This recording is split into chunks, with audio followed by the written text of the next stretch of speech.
acara pada pagi. Ini merupakan webinar seri atau seri webinar yang diselenggarakan oleh Universitas Siber Asia. Pada kesempatan ini, Sabtu 12 Februari 2022, program studi akuntansi menghadirkan Bapak Profesor Dr. John Hutagaul, SE, AK, MACC, MEC, Hons, sebagai pembicara utama. Bapak Profesor John merupakan Ketua Kompartemen Akuntan Pajak Ikatan Akuntan Indonesia. Selain itu, juga telah hadir dan bergabung bersama kita Ibu Nurhayati Siregar, SE, MAK, pada kesempatan kali ini sebagai Ketua Program Studi Akuntansi Universitas Siber Asia. Sebelum kita mulai memasuki acara inti, izinkan kami untuk membacakan beberapa tata tertib terlebih dahulu. Yang pertama, peserta diminta untuk mematikan fitur mikrofonnya terlebih dahulu hingga diaktifkan kembali atas arahan moderator. Ini kami lakukan agar kita semua bisa fokus menyimak materi yang akan dipaparkan oleh pembicara, yakni Bapak Profesor Dr. John ya. Kemudian yang kedua, mohon agar dapat memerhatikan kolom chat karena informasi-informasi akan dibagikan oleh panitia melalui kolom tersebut. Dan kolom chat tersebut akan kami kunci terlebih dahulu hingga sesi tanya jawab dibuka. Jadi, mohon sekali lagi untuk memerhatikan apa yang disampaikan oleh panitia di kolom chat, karena salah satunya daftar hadir atau presensi akan kami bagikan melalui fitur kolom chat tersebut juga. Baik, hadirin yang kami hormati, sebelum memasuki acara, mari kita menyanyikan lagu Indonesia Raya terlebih dahulu ya. Mohon agar para hadirin untuk menyalakan webcam dan duduk dengan tegak sembari mendengarkan dengan hikmat. Menyanyikan lagu Indonesia Raya dimulai.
Baik, terima kasih bagi rekan-rekan para hadirin yang telah turut menyanyikan lagu Indonesia Raya.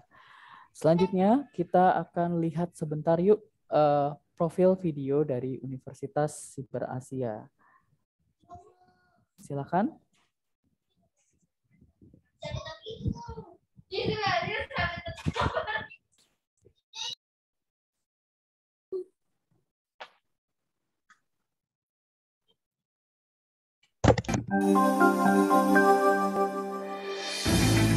Universitas Siber Asia, universitas swasta berbasis full online learning dan full learning management system pertama di Indonesia. Didukung oleh Learning Management System atau LMS dan infrastruktur pembelajaran terkini, serta studio perekaman berteknologi canggih dan tenaga pengajar yang kompeten di bidangnya. Universitas Siber Asia menghadirkan pengalaman kuliah online yang fleksibel dan dapat diakses kapanpun dan dimanapun mahasiswa maupun dosen berada. Kualitas pengajaran berkelas dunia diberikan dengan menghadirkan para pengajar terbaik di bidangnya dalam 5 program studi, yaitu program studi manajemen, program studi akuntansi, program studi sistem informasi, program studi informatika, program studi komunikasi.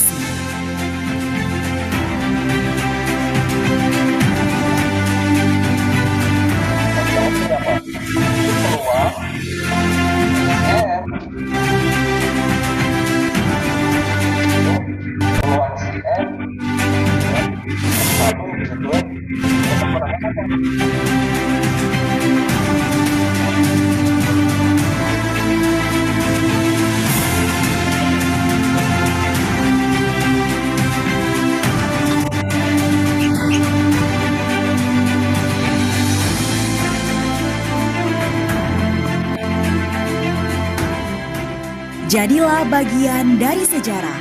Ayo bergabung dengan Universitas Siber Asia.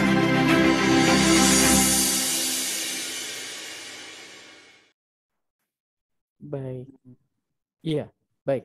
Hadirin yang terhormat, barusan kita telah menyaksikan video singkat tentang profil Universitas Siber Asia. Kini, mari kita mulai memasuki acara inti.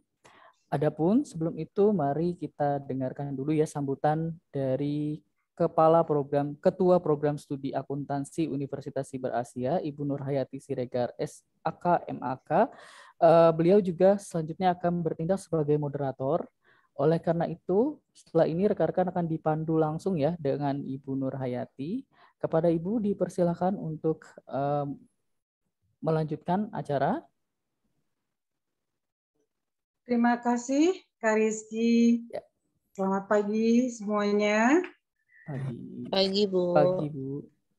Kepada yang terhormat, Ibu Meta, selaku Kabiro urusan kerja bersama kemahasiswaan, kerjasama, Kak Rizky, kemudian Pak Novi, dan tak lupa saya mengucapkan selamat datang kepada teman-teman mahasiswa Camaba ya, calon mahasiswa baru atau mungkin sudah menjadi mahasiswa baru yang bergabung dengan kita, kemudian para undangan, kepala program studi Ibu Vika nih ada kelihatan, kemudian saya juga tak lupa mengucapkan banyak terima kasih atas kehadirannya tamu-tamu, kemudian yang terhormat Prof. John selaku narasumber kita yang utama. Assalamualaikum warahmatullahi wabarakatuh. Shalom, Swastiastu, Namo Buddhaya, salam kebajikan untuk kita semua. Dan satu lagi, salam sehat akan saya aturkan juga untuk acara pagi kita yang menyenangkan ini. Dalam acara ini saya berharap teman-teman mahasiswa tidak usah tegang gitu ya, karena nanti acaranya akan berbincang lancar dengan Prof. John. Semua permasalahan tentang perpajakan nanti akan silahkan ditanyakan kepada Prof. John. Penyelenggaraan webinar ini kenapa saya mengambil tema perpajakan? Karena tentunya merupakan selaras dengan track program yang ada di program studi akuntansi, yaitu salah satunya adalah Digital Text Programming. Nah, teman-teman tentunya bahwa saya berharap terutama bagi Camaba ya atau calon mahasiswa kita bahwa untuk diketahui program studi akuntansi ini memiliki 2 track program dan salah satunya adalah perpajakan. Untuk itu saya berharap teman-teman semua, apalagi bahwa kita ini 70% adalah yang bekerja, tentu tidak asing dengan istilah perpajakan. Dan diharapkan juga nanti penjurusan kita pun akan ke arah perpajakan salah satunya. Tentunya nanti akan kita kembangkan lagi sesuai dengan kebutuhan-kebutuhan era industri saat ini. Saya sangat bersyukur dengan adanya terselenggara webinar ini sehingga teman-teman memiliki pengetahuan awal mengenai apa sih itu perpajakan. Dan tentunya saya tak lupa mengucapkan banyak terima kasih atas kesediaan waktunya untuk Prof. John yang mau sharing mengenai perpajakan ini. Jadi mengingat mayoritas bahwa mahasiswa kita itu adalah bekerja, sehingga tentunya ada yang memang menangani pajak. Ya, jadi dan tentu tidak asing juga bahwa perpajakan itu adalah sesuatu hal yang sekarang merupakan kebutuhan bagi kita semua, gitu ya. Nah, untuk teman mahasiswa ketahui bahwa track program kita ini nantinya pun tidak hanya berupa webinar. Nanti kita akan menyesuaikan dengan kompetensi mahasiswa.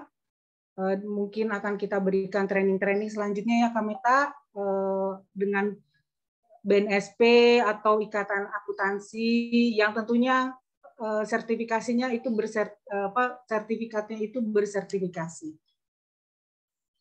Saya rasa tidak usah berpanjang lebar lagi karena tentu teman-teman tidak sabar untuk mendengarkan pemaparan materi dari Prof. John. Saya mengucapkan selamat mengikuti webinar kita yang pertama. Tentunya nanti minggu-minggu berikutnya pun akan diikuti oleh prodi-prodi lain. Terima kasih, selamat mengikuti. Assalamualaikum warahmatullahi wabarakatuh. Salam sejahtera untuk kita semua dan salam sehat. Saya kembalikan ke Kak Rizky. Baik, terima kasih Bu Regar untuk sambutannya. Ya, ini sebentar kita cek lagi. Ya, selanjutnya rekan-rekan kita akan mulai masuk paparan inti dan paparan inti juga akan dimoderatori langsung oleh Bu Nur Hayati ya. Ya, Rizky. Baik. Siap. Baik. Coba kita tes cek dulu untuk sebentar. Oke. Bu Regar. Pertama-tama kita ini dulu ya, apa namanya, sedikit background Bu, kenapa sih pakainya perpajakan untuk topik kali ini? Mungkin Bu Regar bisa ceritakan dulu.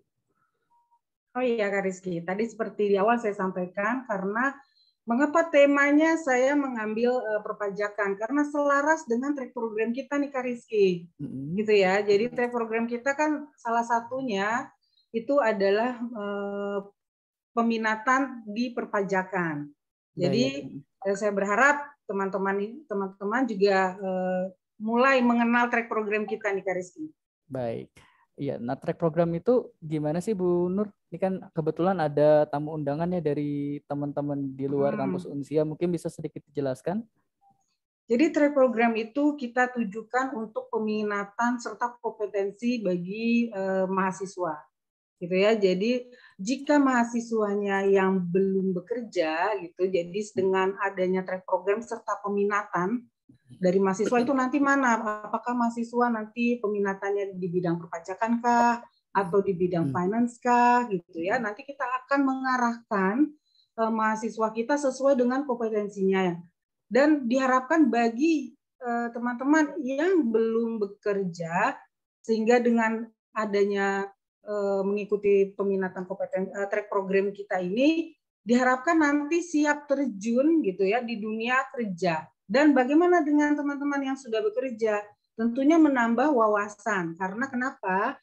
Nanti Kameta akan membuka training yang profesional yang bersertifikasi sehingga teman-teman memiliki skill dan kemampuan dapat mengikuti perkembangan industri kali ini. Karena kita berbasis cyber, tentunya track program kita pun nanti akan berbasis cyber. Gitu Kak Rizky. Baik, terima kasih banyak Bu Nurhayati untuk penjelasannya. Jadi bagi rekan-rekan yang kebetulan juga dari tamu undangan, Universitas Siber Asia juga menawarkan track program ya. Jadi informasi lebih lanjut bisa menghubungi tim admission kami. Baik Bu Nurhayati, sepertinya kita sudah mulai untuk acara inti ya Bu ya. Oke, silakan Kak Riz. Baik, ini moderator langsung oleh Bu Nurhayati. Oke, ya boleh. Dibuka. Baik, silakan Ibu. Kami kembalikan langsung ke Ibu untuk memimpin acara diskusi kita pada pagi ini. Oke, terima kasih kembali nih. Saya akan memandu acara kita berhubung Pak Abdu sebagai moderator sakit ya. Jadi terpaksa saya harus ambil alih. Baik. Oke, bagi teman-teman semuanya, kali ini saya akan langsung memberikan atau menyerahkan acara sepenuhnya kepada Prof. John. Tema kita adalah harmonisasi perpajakan. Prof. John, kami persilahkan Prof. Waktu untuk Prof. Ya, terima kasih Ibu Nurhayati, Mas Rifki, Bu Meta, dan semua Sivitas Akademika Universitas Cyber Asia, dan juga hadirin yang saya hormati, adik-adik mahasiswa, dan juga undangan lainnya. Assalamualaikum warahmatullahi wabarakatuh. Waalaikumsalam warahmatullahi wabarakatuh. Salam sejahtera bagi kita semua. Om Swastiastu, Namo Buddhaya, salam kebajikan. Nah, saya mengucapkan terima kasih kepada Bu Nurhayati dan Sivitas Akademika, pengurus dari Universitas Cyber Asia yang mengundang saya untuk memberikan paparan atau kuliah umum untuk prodi akuntansi. Dalam kesempatan ini, saya sesuai dengan permintaan dari Ibu Nurhayati mengenai harmonisasi perpajakan, saya akan menjelaskan mengenai penerapan dari Undang-Undang Harmonisasi Perpajakan yang ditetapkan oleh pemerintah tahun lalu, ya,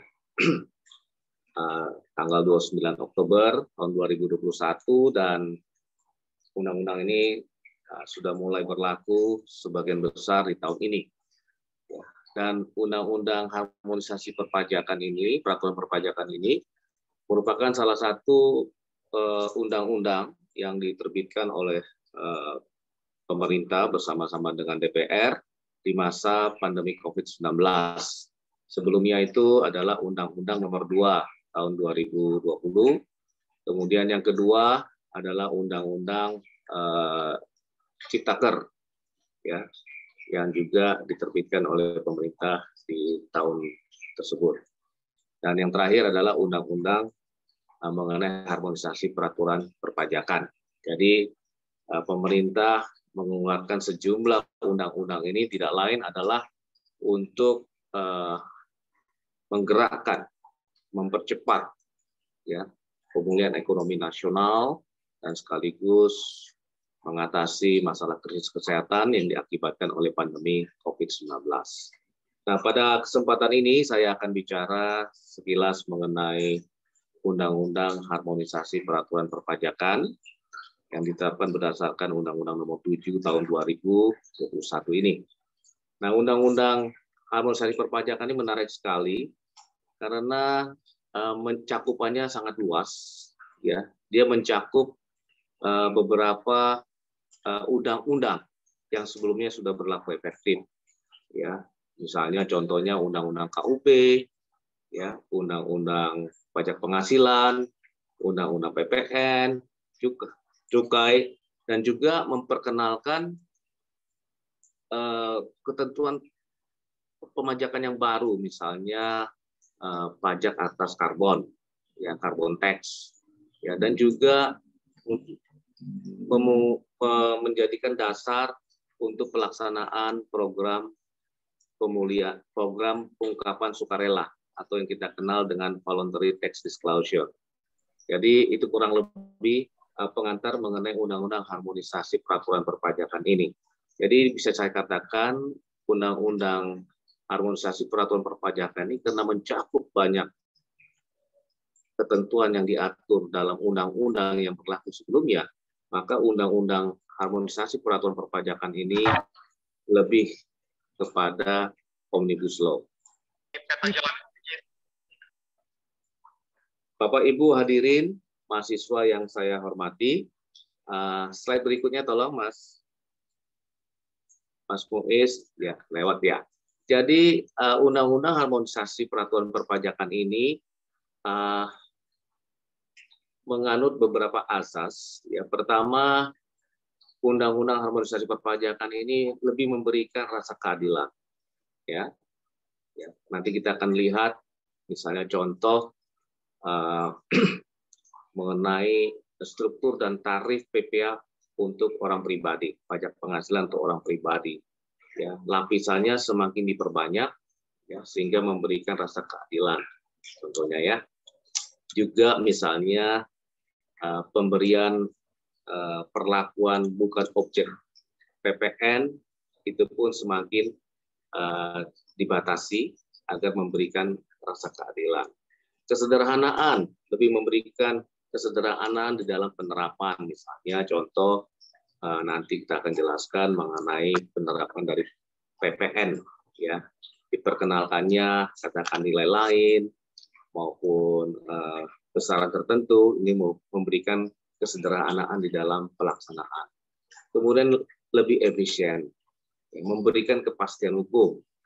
Ya, contohnya misalnya di dalam penerapan penegakan hukum, ya, itu mengenai kadaluarsa dan sebagainya itu diatur secara jelas. Ya, kemudian kemanfaatannya lebih memberikan kemanfaatan yang luas ya kepada wajib pajak terutama dan pelaku usaha. Misalnya contohnya dalam undang-undang ini juga mengatur mengenai pelaksanaan program pengungkapan sukarela.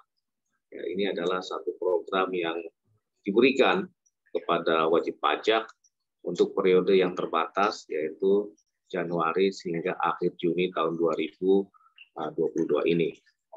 Kemudian juga lebih memberikan mengutamakan kepentingan nasional. Sini tentunya azas-azas yang dicakup di dalam Undang-Undang Harmonisasi Peraturan Perpajakan. Adapun tujuannya, tujuan dari undang-undang ini diterbitkan tidak lain adalah untuk meningkatkan pertumbuhan dan mendukung percepatan pemulihan ekonomi kita, ekonomi nasional. Memang sejak 2 tahun lebih ini, ekonomi kita ini bukan hanya Indonesia, tetapi dunia, memang sangat tertekan dampak dari COVID-19 ini. Ya, tentunya dengan adanya undang-undang ini diharapkan bisa mengakselerasi ya pertumbuhan, pemulihan ekonomi nasional. Ya, kemudian yang berikutnya adalah mengoptimalkan penerimaan negara. Tentunya undang-undang ini bisa akan meningkatkan penerimaan negara. Yang pertama tentunya dengan kenaikan tarif PPN yang akan dimulai 1 April ini tentunya diharapkan akan bisa menambah penerimaan negara ya, untuk mengkompensasi penurunan tarif PPh. Ya, berdasarkan Undang-Undang Ciptaker, ya PPh badan diturun dari 25% menjadi 22%. Ya, tentunya ini dikompensasi dengan kenaikan tarif PPN. Ya. Kemudian juga diharapkan mewujudkan sistem perpajakan yang berkeadilan dan berkepastian hukum. Ya, ini diharapkan dengan lahirnya Undang-Undang Harmonisasi Peraturan Perpajakan ini, sistem perpajakan kita itu lebih memberikan rasa keadilan. Ini ya, kita bisa melihat ya bahwa fasilitas, misalnya contoh fasilitas PPN itu diberikan dengan sangat selektif dan lebih kepada sasarannya, ya, jadi tepat sasaran, ya, dan juga memberikan kepastian hukum, ya. Ini juga diatur di dalam undang-undang ini. Misalnya contoh, dengan undang-undang ini Indonesia bisa melakukan mutual assistance in collection. kita bisa memberikan bantuan penagihan kepada negara mitra kita, ya. Dan juga sebaliknya kita bisa meminta bantuan, jadi bersifat resiprokal. Jadi dengan adanya undang-undang ini akan membuat administrasi kita kapasitasnya menjadi lebih luas, ya. Kemudian yang selanjutnya adalah melaksanakan reformasi administrasi, kebijakan perpajakan yang konsolidatif, dan perluasan basis pajak. Jadi dengan dilakukannya program ungkapan sukarela, ini tentunya diharapkan akan semakin banyak aset-aset baru yang sebelumnya belum dilaporkan, diungkapkan oleh wajib pajak secara sukarela. Nah, ini kita harapkan akan memperluas basis pemajakan kita. Selain itu tentunya dengan diterapkannya nanti ke depan nomor induk kependudukan sebagai NPWP, ini tentunya juga akan meningkatkan atau memperluas basis pemajakan kita.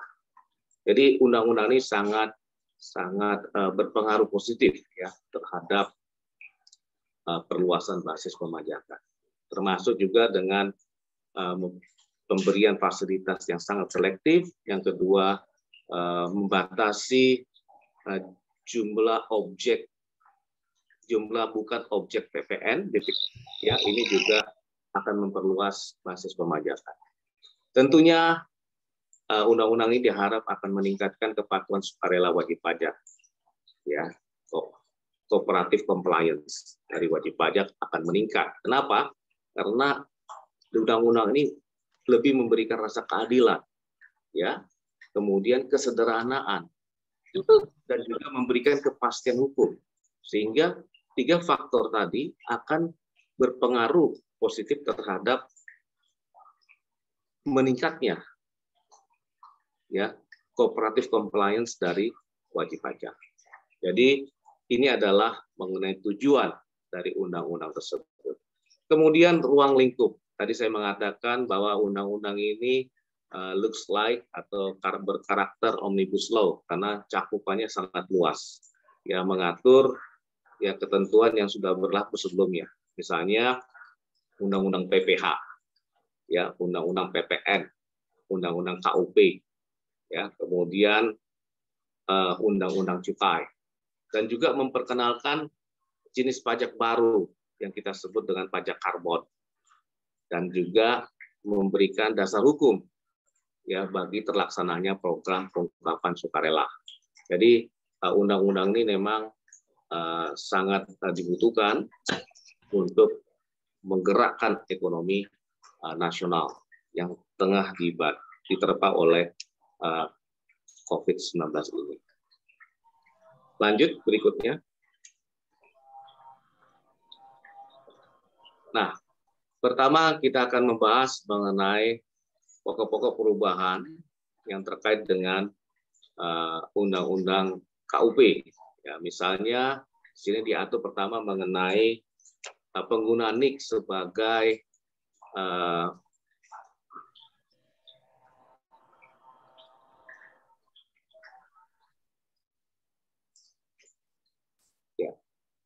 penggunaan NIK sebagai NPWP orang pribadi. Jadi dimaksudkan untuk mengintegrasikan ya basis data kependudukan dengan sistem administrasi perpajakan sehingga memudahkan WP orang pribadi untuk melaksanakan hak dan kewajibannya di bidang perpajakan.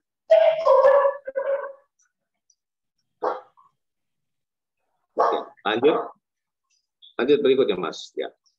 Nah, yang kedua ini mengenai besaran sanksi. Ini pokok-pokok perubahannya ya.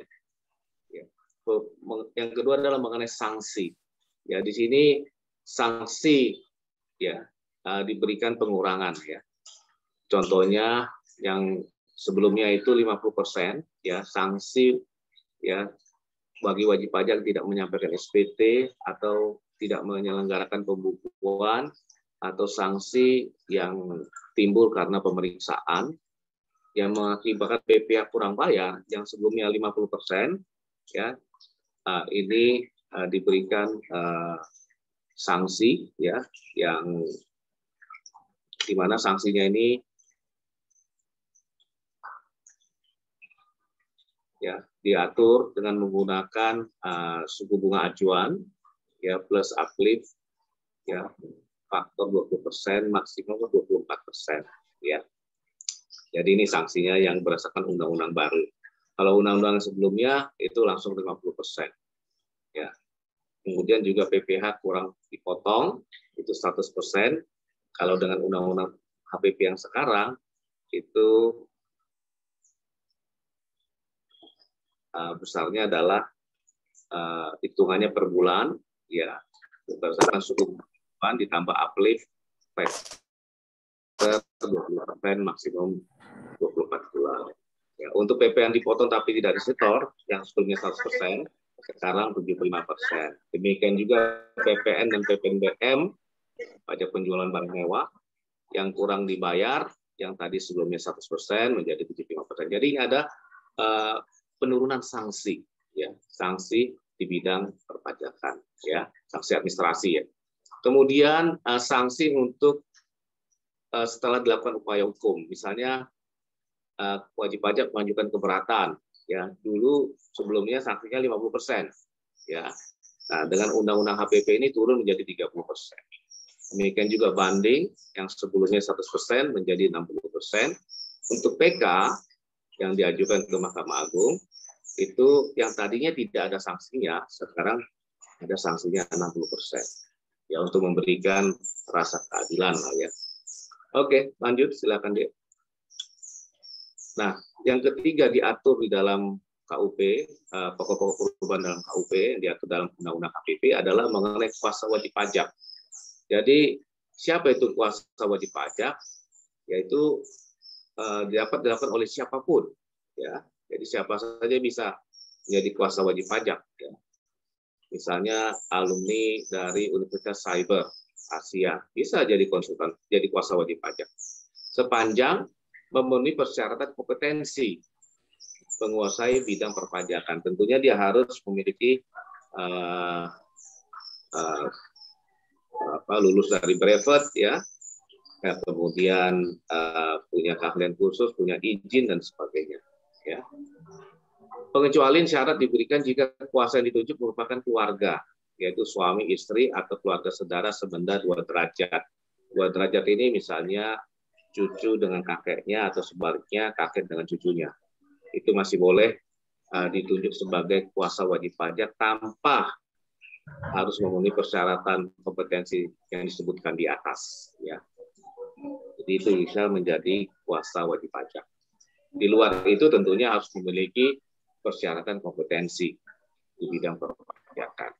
Misalnya lulusan S1 akuntansi konsentrasi pajak, kemudian dia juga sudah punya izin praktek misalnya, ya, lulus brevet pajak A, B, dan C, dan seterusnya. Sehingga dia benar-benar punya kompetensi untuk menjadi kuasa wajib pajak. Lanjut. Nah, yang berikutnya mengenai penegakan hukum pidana pajak. Ini penegakan hukum, KAKUP. Ya, tentunya diharapkan ke depan dengan adanya Undang-Undang HPP ini lebih memberikan keadilan, ya, terutama memberikan kepastian hukum terkait dengan kadaluarsa, ya, penyidikan, bukti permulaan dan sebagainya. Ini dengan adanya undang-undang ini akan memberikan kepastian hukum. Kemudian juga mengutamakan pemulihan kerugian pada pendapatan negara atau kita kenal dengan ultimum remedium. Jadi memberikan kesempatan bagi wajib pajak untuk menyelesaikan ya, masalah pidana perpajakannya itu baik di tahap penyidikan maupun di tahap persidangan. Jadi diberikan ruang. Sementara ini di ketentuan yang sebelumnya itu hanya diberikan pada tahap bukber, ya, pemeriksaan bukti permulaan, itu wajib pajak bisa ya menyelesaikan persoalan pidananya itu dengan membayar pasal 8 ayat 3. Nah, sekarang ini di tahap penyidikan pun kita berikan kesempatan mereka untuk menyelesaikan kerugian negara akibat pidana fiskal yang mereka lakukan. Ya. Lanjut. Nah, berikutnya adalah kita masih bicara mengenai pokok-pokok perubahan yang diatur dalam Undang-Undang HPP terkait dengan KUP. Yang berikutnya ini adalah pemberian asistensi ya penagihan pajak global. Sebagaimana informasi, Indonesia sudah menandatangani Multilateral Convention on Administrative Assistance in Tax Matters atau MEC di tahun 2011 di Cannes, Prancis. Ya, dan sudah diratifikasi dengan Perpres ya tahun 2015 ya. Jadi kita sudah memiliki payung hukum internasional. Nah, sekarang dengan adanya undang-undang HPP ini memberikan payung hukum domestik ya, sehingga kita bisa mengeksekusi pemberian bantuan penagihan maupun permintaan bantuan penagihan kepada negara mitra kita. Sebagaimana diketahui saat ini Indonesia memiliki lebih dari 70 P3B yang berlaku efektif dan 13 diantaranya itu mengatur ketentuan mengenai assistance in collection atau bantuan penagihan. Misalnya contohnya tax treaty kita dengan Amerika Serikat, Aljazair, Armenia, Belanda, dan seterusnya. Ada 13 tax treaty kita. Nah, dengan adanya ketentuan hukum domestik ini memungkinkan kita untuk bisa menagih, ya, minta bantuan penagihan pajak atas hutang pajak, misalnya dari wajib pajak Belanda, ya, yang ada di Belanda, ya, kita bisa minta bantuan kantor pajak Belanda atau Kementerian Keuangan Belanda untuk menagih tunggakan pajak perusahaan Belanda kepada pemerintah Indonesia, pada Direktorat Jenderal Pajak, Kementerian Keuangan. Nah, ini dimungkinkan dengan adanya undang-undang HPP ini. Ya. Nah, saat ini sudah ada 46 negara yang siap untuk melakukan assistance in collection atau bantuan penagihan pajak. Oke, lanjut. Nah, sekarang bagian berikutnya, tadi kita sudah bicara mengenai KUP, ketentuan umum dan tata cara perpajakan. Nah, sekarang kita bicara mengenai pajak penghasilan. Ya, pokok-pokok perubahan terkait dengan pajak penghasilan yang diatur di dalam Undang-Undang HPP, harmonisasi peraturan perpajakan. Pertama adalah mengenai perubahan struktur dan tarif PPOP orang pribadi. Jadi tarif dan bracketnya itu diperluas, ya, yang tadinya 4 layer menjadi 5 layer. Ini merefleksikan rasa keadilan, ya. Jadi mereka yang berpenghasilannya besar tentunya akan membayar pajak lebih besar dibandingkan mereka yang berpenghasilannya kecil, ya. Nah, ini kalau kita lihat di table, ya, di sini untuk penghasilan sampai dengan 50 juta, ya, ini kalau yang undang-undang PPh sebelumnya ini diatur 5%. Nah, dengan HPP itu bracketnya itu diperluas sampai dengan 60 juta dan tarifnya adalah 5%. Sama, cuman rentang penghasilan kena pajaknya diperluas. Income bracketnya diperluas, ya. Kemudian lapisan kedua 15% sama tarifnya, cuman diperluas, ya, 60 juta sampai 250 juta. Sedangkan lapisan ketiga itu 250 juta sampai dengan 4 juta, itu 25%. Sedangkan lapisan keempat itu di atas 500 juta sampai 5 miliar, itu 30%. Dan di atas 5 miliar dikenakan 35%. Jadi ini tarifnya progresif, ya. Ini lebih mencerminkan rasa keadilan dibandingkan struktur yang sebelumnya. Oke, lanjut. Lanjut, Mas. Nah, yang berikutnya adalah tarif PPh badan. Tarif PPh badan tidak mengalami perubahan, ya, tidak mengalami perubahan, ya. Jadi tahun 2020, ya, berdasarkan, ya, Undang-Undang Nomor 2 tahun 2020 itu tarif PPh badan turun dari 25% menjadi 22%. Dan berdasarkan Undang-Undang HPP itu tetap 22%, ya, tidak mengalami penurunan. Oke, lanjut berikut. Nah, ini adalah batasan peredaran bruto tidak kena pajak. Jadi kalau ada orang pribadi yang menjalankan usaha, yang peredaran brutonya ya tidak lebih dari 500 juta setahun, maka tidak dikenakan PPh. Ya, jadi UMKM ya yang dijalankan secara pribadi, ya, jadi usaha pribadi, orang pribadi, ya, yang omsetnya tidak lebih dari 5 juta, maka tidak dikenai PPh. Jadi ini adalah untuk memberikan rasa keadilan bagi pengusaha-pengusaha kecil, terutama di masa pandemi COVID-19 ini, supaya mereka tetap eksis dan bisa bertumbuh dan berkembang, dan ikut menggerakkan ekonomi nasional. Jadi kita tahu bahwa UMKM ini adalah akar rumput perekonomian nasional. Jadi mereka harus kita berikan perlindungan, ya, kita berikan fasilitas supaya mereka bisa eksis. Kita tahu UMKM ini pengaruhnya sangat luar biasa terhadap perekonomian nasional karena mereka mampu menyerap tenaga kerja dalam jumlah yang sangat besar, ya, sangat banyak. Ya, dan pelaku usaha UMKM ini juga sangat banyak, ya, memberikan kontribusi terhadap APBN kita, terhadap PDB kita sangat besar, ya. Jadi terhadap PDB kita kontribusinya sangat besar sekali, ya. Baik, selanjutnya mengenai penghasilan juga mengenai yang kita terima dalam bentuk natural, ya, yang sebelumnya itu bukan objek PPh. Nah, sekarang menjadi objek PPh.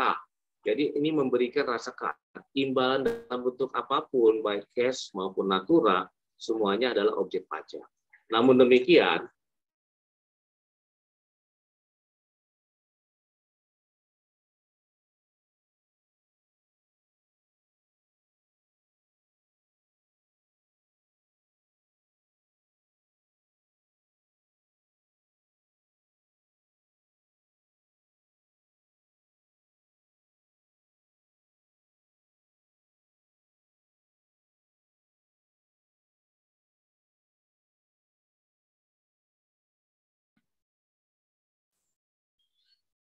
Halo teman-teman, mohon maaf nanti Prof Jan akan bergabung kembali. Nampaknya jaringan internet Prof Jan ada sedikit bermasalah. Kita tunggu sebentar ya.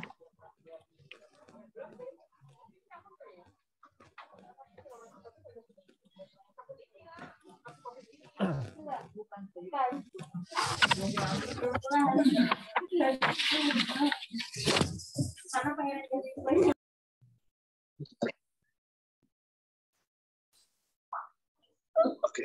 Mohon maaf tadi sempat ada gangguan koneksi. Saya lanjutkan lagi ya. Mohon maaf. Baik, Prof. Silakan, Prof. Ya, jadi mengenai fringe benefit ini bagian dari pokok-pokok perubahan dalam undang-undang dalam pajak penghasilan. Jadi fringe benefit ini adalah imbalan dalam bentuk natura.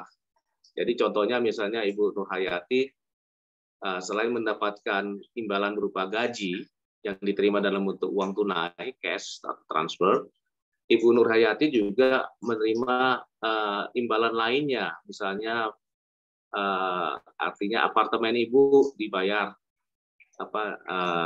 dibayar oleh kantor gitu ya. Jadi Ibu mendapatkan, katakan kantor punya fasilitas apartemen atau kendaraan yang Ibu Nur Hayati nikmati, nah itu adalah fringe benefit, ya. Nah, itu berdasarkan ketentuan Undang-Undang Harmonisasi Peraturan Perpajakan itu bisa menjadi objek PPh. Ya, itu akan menambah penghasilan Ibu di dalam perhitungan pajak penghasilan. Nah, tentunya makanan, minuman dan atau minuman bagi seluruh Universitas Cyber AS katakan makan siang kepada para pegawainya, seluruh pegawai ya, milih-milih, itu tentunya pengeluaran itu bukan objek pajak.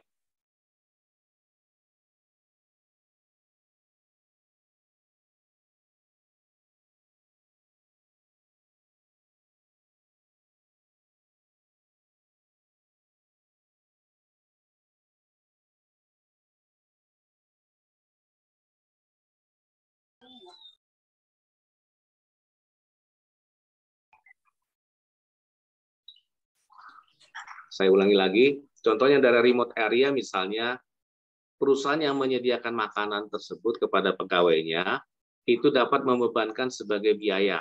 Tetapi si karyawan yang menikmati makanan tersebut atau natura tersebut, itu bukan objek pajak bagi yang menerima.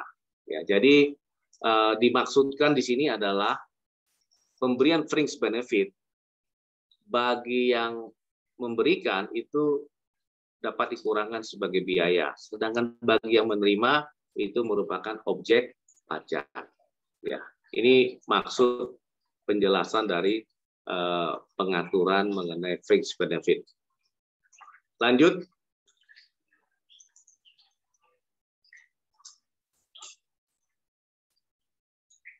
Ya, yang berikutnya adalah mengenai batasan pembebanan dan pengurangan. Ini terkait dengan berapakah besaran perbandingan antara utang dan modal perusahaan untuk keperluan penghitungan pajak berdasarkan Undang-Undang Harmonisasi Peraturan Perpajakan. Ini terkait mengenai debt equity ratio, ya, bagaimana perbandingan antara pinjaman dan ekuitas, sehingga berapa besarnya biaya bunga yang dapat dikurangkan, ya, dalam rangka menghitung penghasilan kena pajak.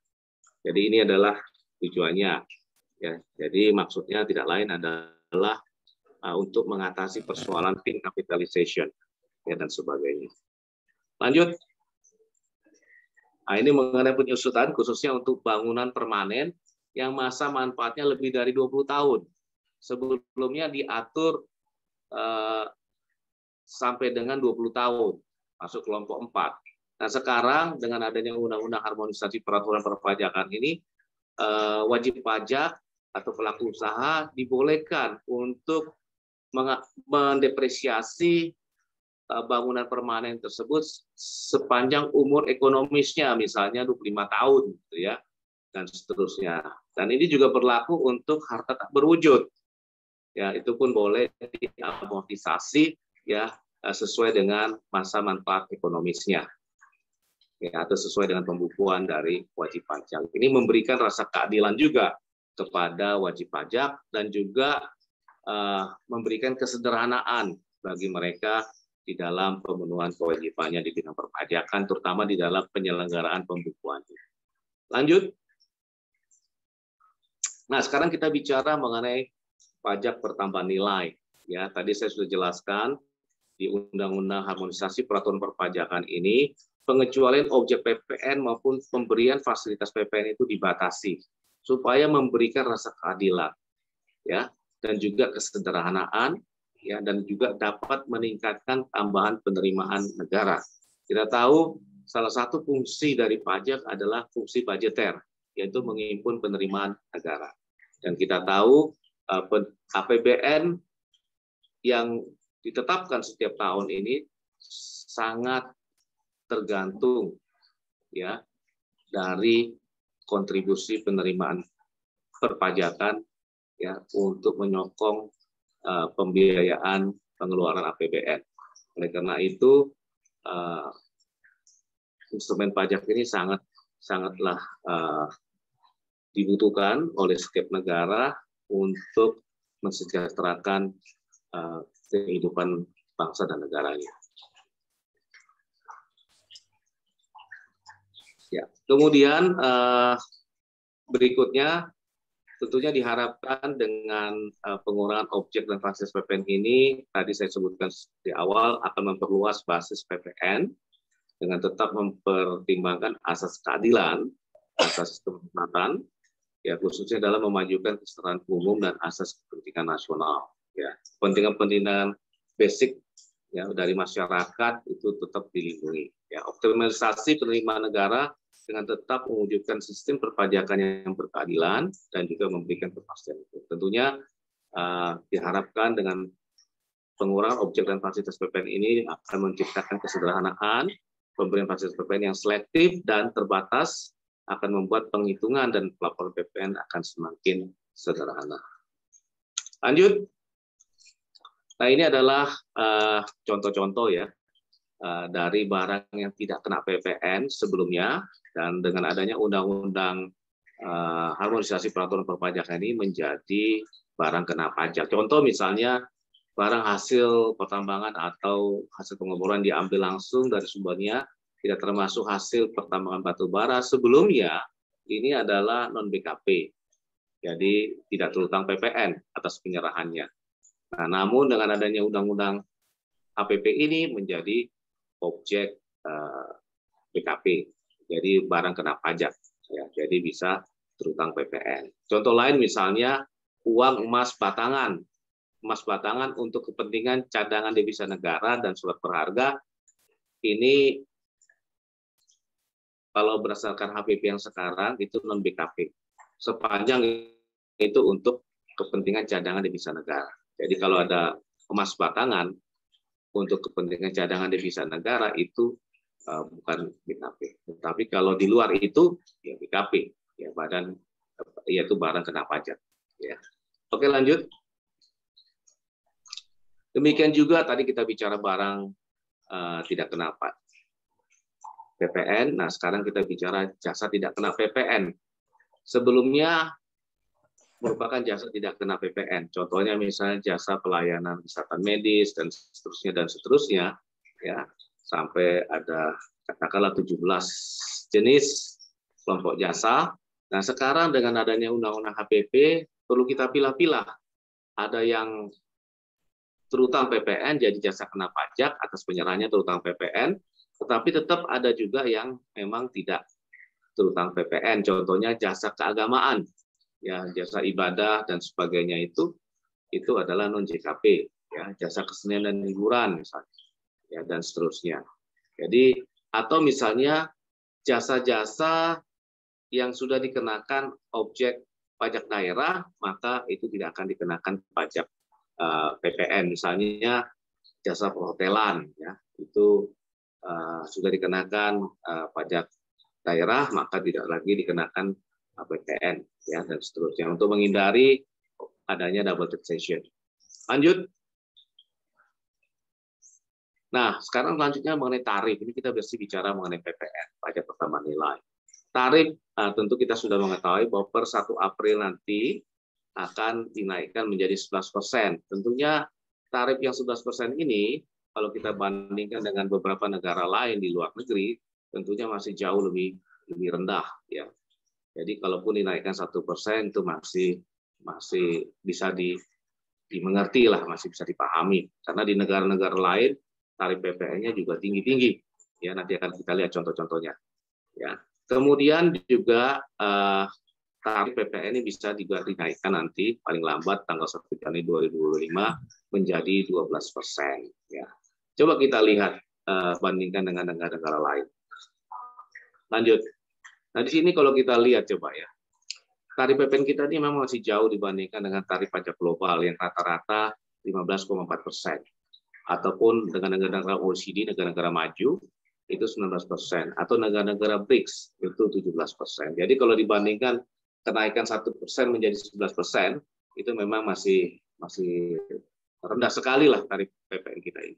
Kemudian, kalaupun dibandingkan dengan negara lain, katakan Filipina, Saudi Arabia, ya, Korea Utara, Pakistan, India, kita memang masih terlalu tinggi, ya, masih rendah dibandingkan negara-negara tersebut di atas. Oke, lanjut. Nah, ini adalah cara menghitung PPN, ya, untuk hal-hal tertentu, misalnya untuk pemakaian barang kena pajak atau jasa kena pajak sendiri. Tentu kita bisa menggunakan nilai lain, ya nilai lain, atau misalnya penyerahan media rekaman suara atau gambar, ya, atau misalnya penyerahan BKP melalui pedagang perantara dan sebagainya. Nah, ini bisa kita menggunakan nilai lain, ya, artinya di luar dari ketentuan yang umum, ya. Nah, dengan penggunaan nilai lain ini tentunya kita tetap bisa memperhitungkan mekanisme PKPM, ya. Lanjut. Selain nilai lain juga kita perkenalkan penghitungan DPP dengan besaran tertentu, ya, besaran tertentu. Nah, tentunya ini bisa kita lakukan dalam hal misalnya WP atau pengusaha kena pajak ini mengalami kesulitan dalam mengadministrasikan pajak masukan. Biasanya perusahaan-perusahaan yang berskala kecil, katakan UMKM, ya mungkin dia agak kesulitan di dalam mengadministrasikan pajak keluaran, pajak masukan. Ya, oleh karena itu dipersilakan untuk menggunakan besaran tertentu. Ya, ini memberikan kesederhanaan lah agar wajib pajak, pengusaha kena pajak mampu untuk menjalankan kewajibannya di bidang perpajakan, khususnya PPN, sehingga diberikanlah kesederhanaan dan penyederhanaan di dalam pemenuhan kewajibannya. Ya, silakan lanjut. Nah, sekarang kita masuk salah satu yang diatur di dalam Undang-Undang Harmonisasi Peraturan Perpajakan adalah program pengungkapan sukarela. Nah, ini salah satu hal yang sangat penting yang diatur dalam undang-undang ini. Ya, program pengungkapan sukarela atau voluntary disclosure ini adalah fasilitas. Ini adalah kesempatan yang diberikan oleh pemerintah kita kepada wajib pajak, ya, untuk melaporkan dan mengungkapkan, ya, kewajiban perpajakan yang belum dipenuhi secara sukarela. Jadi kewajiban-kewajiban perpajakan di masa lalu yang belum dipenuhinya sesuai dengan ketentuan, ini diberikan kesempatan kepada mereka, kepada wajib pajak, pelaku usaha, pahlawan pembangunan, untuk menyelesaikannya, ya, dengan cara yang sangat sederhana melalui program pengungkapan sukarela, ya, untuk membereskan masa lalunya dan sifatnya sukarela. Ya, jadi tidak ada paksaan. Ini adalah pilihan. Dan menurut saya ini adalah pilihan terbaik bagi mereka untuk menyelesaikan persoalan masalah perpajakan di masa lalu. Ya. Nah, melalui apa? Tentunya dengan melalui pembayaran PPh final. Jadi untuk menyelesaikan masa lalunya, ya, di bidang perpajakan, di bidang kepatuhannya, maka dia harus bayar PPh final. Ya, berdasarkan jumlah harta yang diungkapkan, ya, melalui program PPS ini.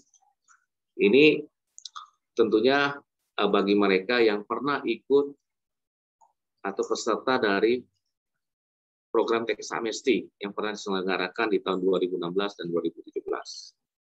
Ya. Dan pembayaran PPh berdasarkan pengungkapan harta yang belum dilaporkan dalam SPT tahunan PPh orang pribadi tahun 2020. Jadi bagi wajib pajak yang punya permasalahan perpajakannya yang belum dilaporkan di tahun 2020 atas harta yang diperoleh di tahun 2016, 17, 18, 19, dan 20, maka diberikan kesempatan untuk menyelesaikan permasalahan tersebut, ya, dengan membayar PPh final, ya, berdasarkan harta yang belum diungkapkan tersebut, ya, mulai perolehan 2016 sampai dengan 2020. Dan periode pelaksanaan dari program pengungkapan sukarela ini adalah 6 bulan, ya, sebagaimana saya sebutkan di awal, 1 Januari 2022 sampai dengan 30 Juni 2022. Dan program ini memang sangat menarik dan memang sangat dibutuhkan bagi wajib pajak yang ingin menyelesaikan masalah kepatuhannya di masa lalu dengan cara mekanisme yang sederhana dan juga dengan pembayaran pajak yang lebih murah dibandingkan dengan ketentuan umum. Lanjut. Nah, sebagai contoh bahwa program pengungkapan sukarela ini ada dua kebijakan. Ya. Kebijakan pertama nih bagi mereka yang pernah ikut program tax amnesty. Apakah itu wajib pajak badan maupun wajib pajak orang pribadi. Ya. Nah, tentunya aset-aset yang diungkapkan itu adalah aset-aset per 31 Desember 2015. Yang ketika dia ikut TA, aset-aset tersebut kelupaan atau belum sempat dilaporkan.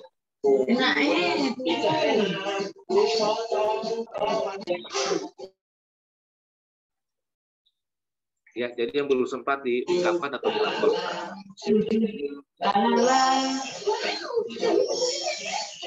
Mohon maaf bagi teman-teman mahasiswa di mute.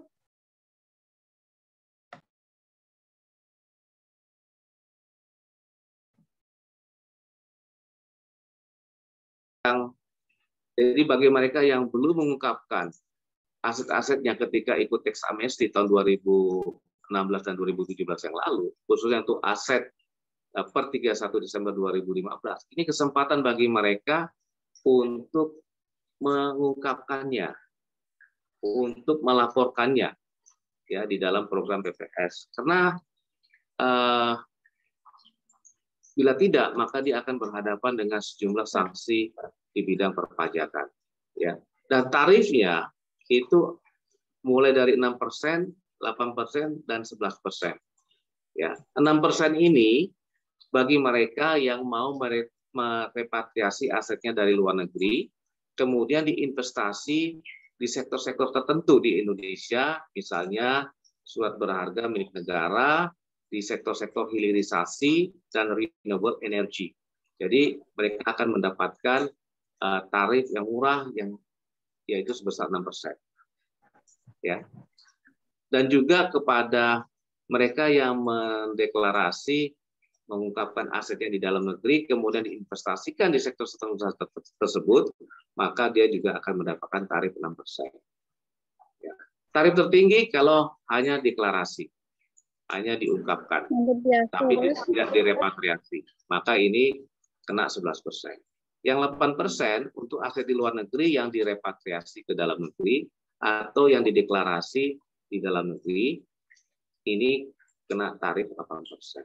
Jadi ini ada kebijakan satu ini kepada mereka yang ikut program tax amnesty sebelumnya, tetapi masih ada aset-aset yang seharusnya mereka laporkan, belum mereka laporkan.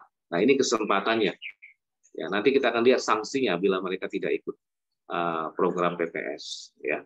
Kemudian kebijakan kedua, ini hanya untuk orang pribadi. Kalau kebijakan pertama itu bisa orang pribadi, bisa badan, beserta TA. Sedangkan kebijakan kedua, hanya orang pribadi. Ya, bisa saja mereka sebelumnya ikut program TA. Nah, yang menjadi objek pengungkapan harta, di sini adalah harta-harta yang diperoleh tahun 2016 sampai dengan 2020. 16, 17, 18, 19, 20. Yang belum dilaporkan dalam SPT tahunan 2020. Nah, tarifnya ini paling murah adalah 12%, 14%, dan paling tinggi 18%. Nah, kebijakan dua ini misalnya ya ada wajib pajak Indonesia, orang Indonesia, wajib pajak Indonesia, dia punya aset, katakan orang pribadi punya aset di Singapura, apartemen misalnya ya. Nah, dia hanya mengungkapkan saja. Kalau dia hanya mengungkapkan atau mendeklarasi saja, maka tarifnya 18%. Tapi kalau misalnya selain dia deklarasi, katakan dia punya deposito di Singapura, sekalian dia selain dia mendeklarasi, tetapi juga uang itu dia bawa ke Indonesia. Ya, dia taruh buat usaha di Indonesia atau kegiatan ekonomi di Indonesia, maka 14%. Ya, tarifnya 14%. Atau ya, wajib pajak Indonesia yang punya aset di Indonesia, kemudian dia mendeklarasi atau mengungkapkan asetnya tersebut ya dalam program PPS, tarifnya juga 14%. Namun kalau mereka selain mendeklarasi, mengungkapkan, tetapi juga diinvestasikan dalam sektor-sektor yang ditentukan, yaitu surat berharga milik negara, sektor hilirisasi maupun renewable energy, maka mereka akan mendapatkan tarif yang murah, yaitu 12%. Tentu ada hal yang harus diperhatikan. Arti berapa lama minimal aset-aset tersebut diinvestasikan di sektor-sektor tersebut. Ya. Lanjut. Nah, ini dia. Ini adalah program kebijakan 1 dan 2. Ya. Nah, ini kalau kita perhatikan, yang ada gambar merah ini tidak ikut ya. Mereka peserta tax amnesty sebelumnya, ada beberapa aset mereka yang belum diungkapkan, dilaporkan ketika ikut tax amnesty tahun 2016 dan 2017, tetapi mereka tidak ikut di dalam program PPS, maka bila aset itu ditemui, dijumpai, didapatkan, diketahui oleh Direktorat Jenderal Pajak, maka mereka akan kena tarif, kalau itu WP badan, itu 25% dari aset yang tidak dilaporkan. Kalau orang pribadi 30%, untuk WP tertentu 12,5%, plus sanksi 200%.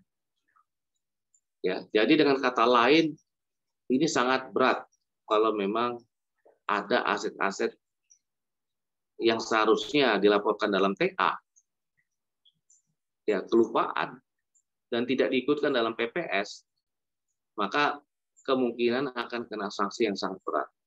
Selain kena pokok pajak, tadi ya 25%, 30%, atau 12,5%, ditambah lagi sanksi sebesar 200%. Ini untuk kebijakan 1. Untuk kebijakan 2, tentu kalau kita perhatikan yang warna merah tidak ikut itu ya. Nah, ini selain kita kena sanksi ya, sanksi pajak untuk PPOP ya, progresif 15, 5, 15, 25, 30, pasal 17, juga kita kena sanksi bunga per bulan. Ya, itu bagi kita yang tidak ikut program PPS. Sementara kita tahu ada yang masih kurang kita laporkan, terutama harta yang kita peroleh tahun 2016 sampai 2020 yang tidak bisa kita jelaskan, dan bila ini ditemukan tentu kita akan dikenakan sanksi. Ya. Selain pokok pajak plus bunga tentunya. Baik, lanjut. Nah, ini adalah manfaat kedua. Manfaat pertama, kita terhindar dari sanksi. Ya, sanksi yang sangat berat, ya. Pokok pajak plus sanksi atas harta-harta yang belum dilaporkan dan ketahuan oleh Direktorat Jenderal Pajak, Kementerian Keuangan. Ya, tidak diikutkan dalam program pengungkapan sukarela. Manfaat yang kedua, ini ada manfaat tambahan yang juga sangat berarti bagi peserta PPS, yaitu untuk kebijakan 1 tidak dikenakan sanksi. Ya. Jadi mereka tidak akan dikenakan sanksi. Ya. Selain dia bayar PP yang murah, tadi kebijakan 1 6%, 8%, 11%. Kalau Anda bandingkan dengan ketentuan umum, berarti 25% untuk badan, 30% untuk orang pribadi. Bisa dibandingkan murahnya tarif PP final untuk program PPS ketimbang ketentuan umum. Yang kedua adalah manfaat sanksi-sanksi yang tadi, ya, kena sanksi katakan 200%, itu ditiadakan apabila dia ikut program PPS. Ya. Kemudian yang ketiga, perlindungan data. Data-data yang kita sampaikan dalam program PPS itu tidak dijadikan dasar untuk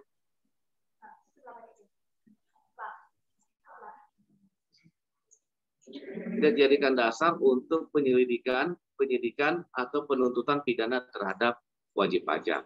Jadi selain dapat tarif yang murah, ya tadi ingat ya 6% sampai dengan 11%, bandingkan dengan PPh badan yang 25% dan UP yang 30%, itu kan jauh lebih murah tarif PPS ini ya untuk kebijakan 1. Yang kedua, tidak dikenakan sanksi. Coba tadinya kena 200% menjadi tidak dikenakan sanksi 0. Ya. Kemudian yang ketiga, perlindungan data. Data yang kita sampaikan dalam program PPS ini tidak dijadikan dasar penuntutan, dasar penyidikan di bidang perpajakan. Jadi banyak sekali benefit manfaat yang dinikmati oleh peserta PPS. Ya, sekarang kita lihat kebijakan 2. Kebijakan 2 tuh tarifnya itu adalah 12% yang paling murah sampai dengan 14 dan 18. Bandingkan dengan tarif ketentuan umum. Ketentuan umum itu untuk OP itu tarif termurah itu 15%. 15% progresif, ya 25%, 30%, itu udah 4 layer, bandingkan dengan tarif katakanlah yang tertinggi 18%. Jadi dari segi tarif aja sudah jauh lebih murah. Belum lagi sanksi bunga yang dikenakan. Ini ditiadakan bagi mereka yang ikut program PPS. Ya, yang ketiga itu adalah tidak diterbitkan ketetapan untuk tahun pajak di mana dia melakukan pengungkapan harta. Ya, untuk 2016 sampai 2020 dengan catatan ya harta itu semuanya sudah dilaporkan sesuai dengan keadaan sebenarnya. Tapi kalau hanya sebagian yang dilaporkan, tentu yang sebagian lagi ini akan tetap terbuka untuk dikenakan pajak sesuai dengan ketentuan umum. Ya, nah ini. Dan juga yang terakhir ada perlindungan data. Jadi data-data yang disampaikan dalam program PPS ini tetap dilindungi. Ya, tidak dapat dijadikan sebagai dasar di dalam penyelidikan, penyidikan, dan atau penuntutan pidana terhadap wajib pajak. Lanjut. Nah, ini adalah gambaran kalau wajib pajak ikut program PPS tapi nggak komit. Ya, contoh misalnya gini. Yang pertama misalnya kita ambil yang sebelah kiri sini ya. Ini kebijakan 1. Dia ikut repatriasi aset luar negeri dan deklarasi aset dalam negeri yang diinvestasikan dalam sektor-sektor tertentu. Ya, surat berharga milik negara, hilirisasi sumber daya alam, dan renewable energy. Nah, ini kita tahu di kebijakan 1 ini adalah tarif yang paling murah, 6%. Ya, baik aset yang berasal dari luar negeri yang dia deklarasi, kemudian dia repatriasi dan diinvestasikan tadi, ya. Kemudian juga aset-aset dalam negeri, dia ambil tarif yang murah, 6%. Ternyata dalam perjalanannya kita tahu bahwa repatriasi aset dari luar negeri ini paling lambat harus sudah dilakukan di September 2022. Ya. Investasinya paling lambat di 2023. Ya. Ternyata dia gagal investasi. Ya, investasi gagal.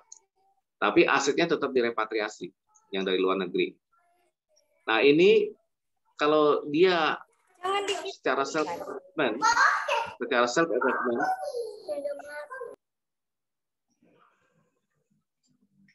kalau dia secara self-assessment ya mengakui dan melaporkan ya ketidakkomitmenan dia di dalam program PPS, maka dia dikenakan sanksi tambahan 3%. Jadi 6% ditambah 3% jadi 9%. 6% sudah dia bayar ya ketika dia melakukan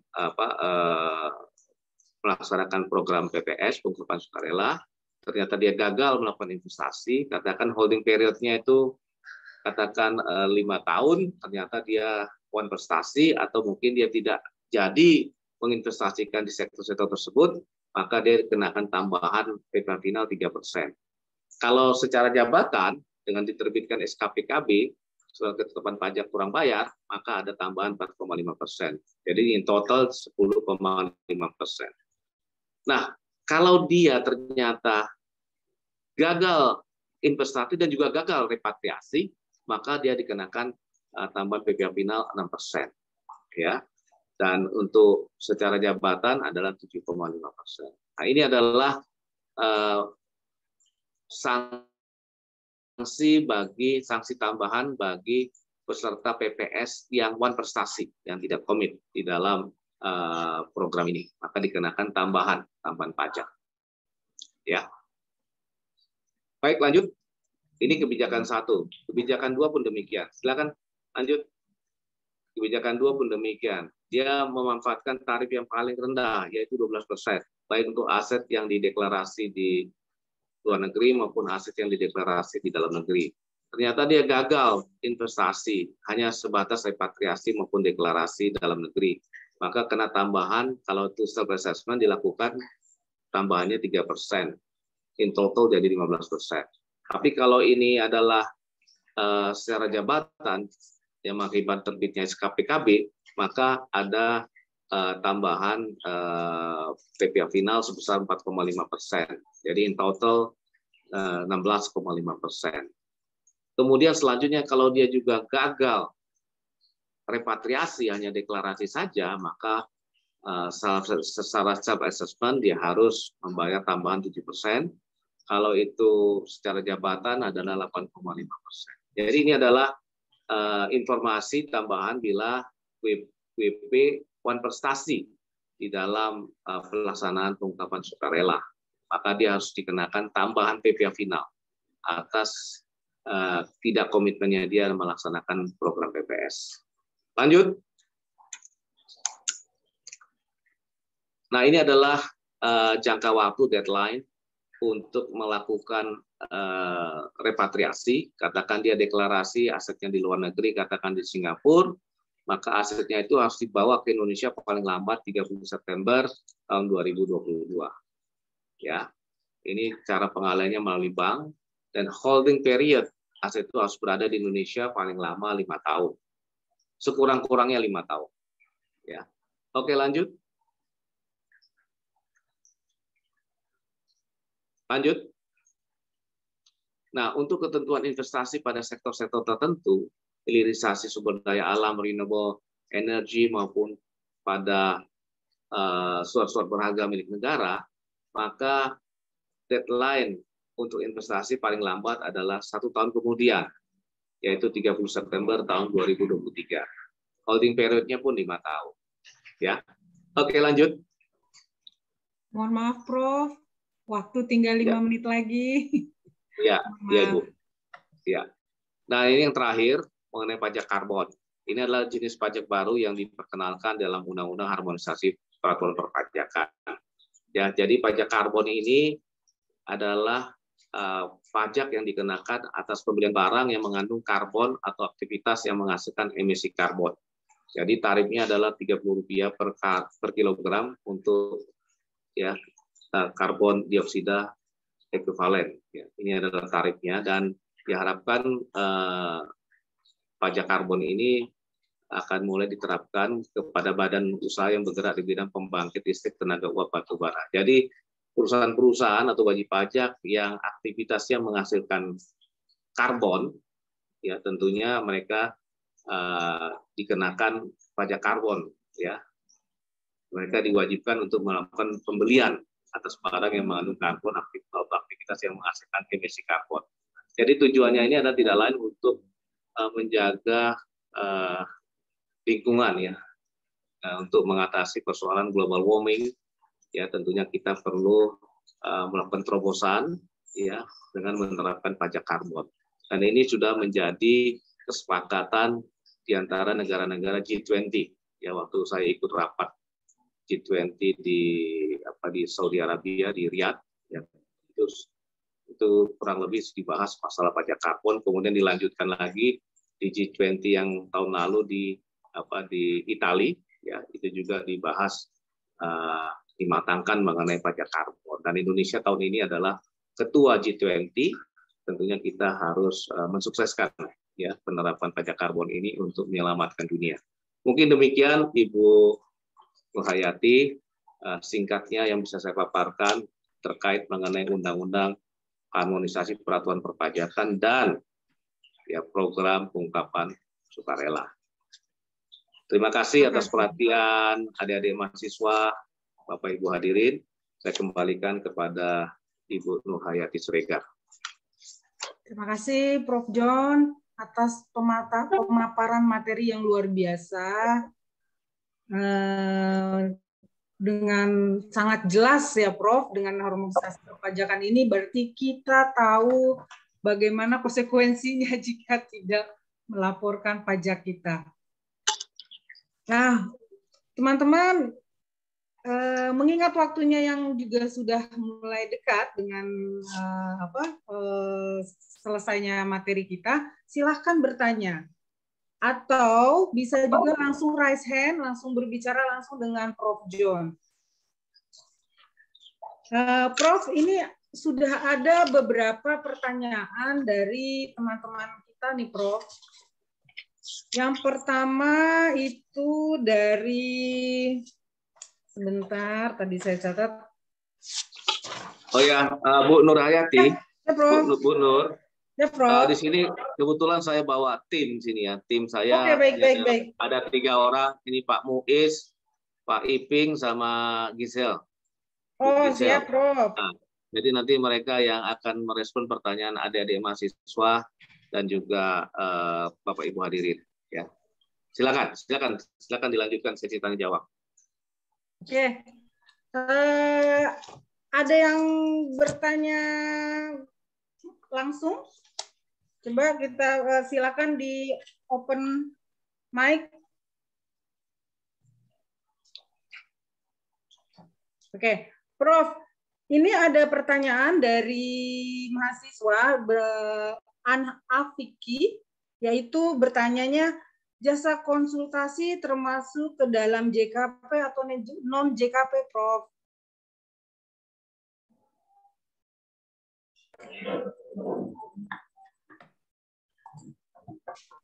Ya, terima kasih Bu. Di sini ada tim saya, adik-adik saya. Pak Muiz, monggo silakan Pak Muiz. Ada pertanyaan, apakah jasa konsultasi itu merupakan objek PPH dan juga JKP? Silakan.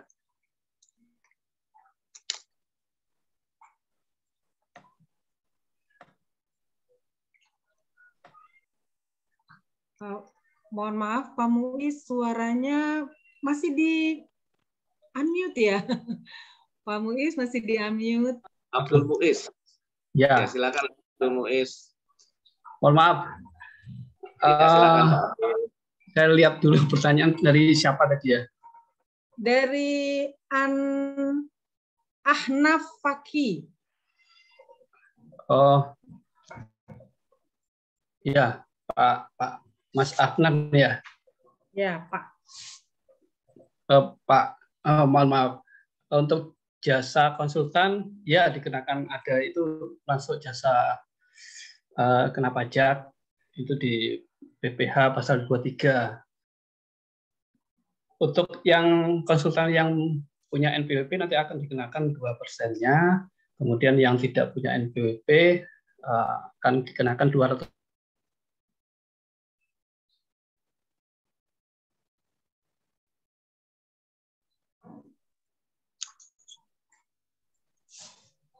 Pak Muiz.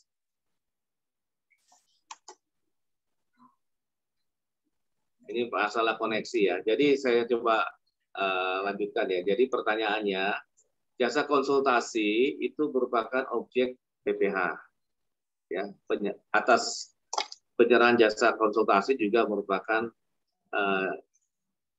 persennya, jadi 4%.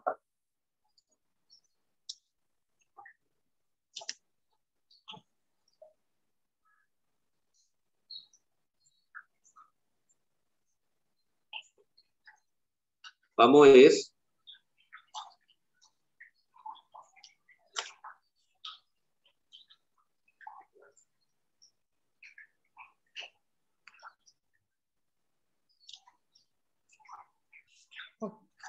Oke, baik kalau begitu mungkin kita akan lanjut dulu kali ya, Prof, dengan pertanyaan berikutnya. Nanti jika Pak Muiz sudah dapat bergabung kembali, bisa dijelaskan. Ya. Jadi mungkin saya jelaskan aja langsung ya. Oh ya, baik. Tadi jasa konsultasi itu selain merupakan jasa kena pajak, artinya terutang PPN, juga merupakan atas income dari jasa konsultasi juga merupakan objek PPH.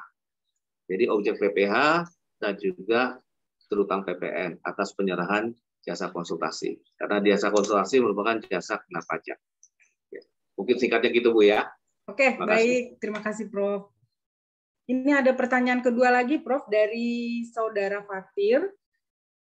Pertanyaannya adalah, dalam Undang-Undang HPP, dalam pelaksanaannya, apakah ada perbedaan atau perubahan untuk pajak daerah, Prof, misalnya seperti pajak kendaraan bermotor, kemudian pajak hotel dan resto. Kan tadi ada di harmonisasi pajak itu kan ada peraturan yang berubah tarifnya. Nah, apakah untuk pajak kendaraan bermotor, kemudian pajak hotel dan resto itu juga ada, Prof, perubahannya?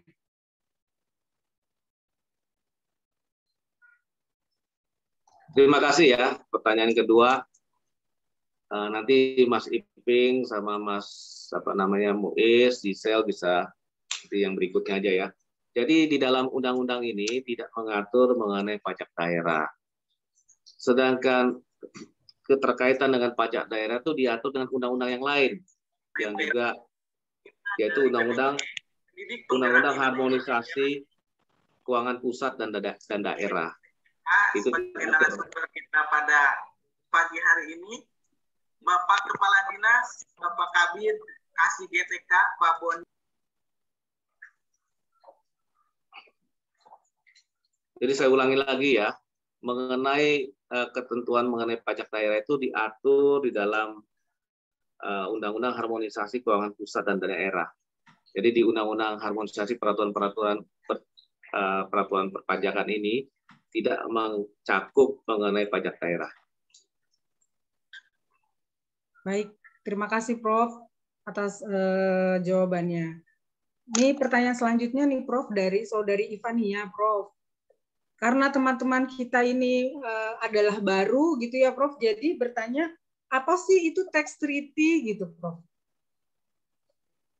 Ya, jadi tax treaty ini adalah perjanjian perpajakan bilateral. Jadi antara dua negara, ya, yang mengatur mengenai hak pemajakan masing-masing negara, ya, atas penghasilan yang diterima oleh penduduk dari salah satu kedua negara yang menandatangani perjanjian tersebut atau salah satu negara yang menandatangani perjanjian tersebut dalam rangka untuk mencegah pengenaan pajak berganda. Jadi ini adalah